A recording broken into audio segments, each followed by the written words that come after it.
Breaking news, IPL মাঠে গড়াচ্ছে না, পাকিস্তানের আবারও হুমকি, তারা এই 17 তারিখ বলে ম্যাচ চলাকালীন তারা আবারও ড্রোন হামলা করবে, তার জন্য আইপিএলটা আবার মাঠে গড়াচ্ছে না, তার জন্য আইপিএল আবার স্থগিত করেছে বিসিসিআই আরও কথা বলছে। এখন আমরা যদি আইপিএল যদি চালু করি, তখন যদি পাকিস্তান থেকে আবার যদি হামলা করে তাহলে আমাদের দর্শক এবং আমাদের খেলোয়াড়দের অনেকটা ক্ষতি হয়ে যাবে, তার জন্য আমরা আইপিএলটা আবার বন্ধ রাখতে হবে।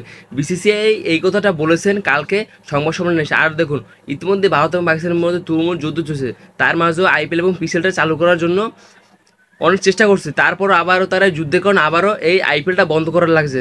সেই বিষয়টা কালকে ক্লিয়ার করছে বিসিসিআই আরও একটা কথা বলছে, যতদিন ধরে এই যুদ্ধ চলবে আর ভাই ক্রিকেট খেলাটা শুরু করা সম্ভব না। বিসিসিআই আরও একটা কথা বলছে, যতদিন এই যুদ্ধ চলবে ততদিন এই আইপিএল এবং পিসিএলটা চালু করা কোনো সম্ভব না। যুদ্ধ ভাই শেষ হলে আমরা আইপিএলটা আর পিসিএলটা চালু করব যেভাবেই হোক।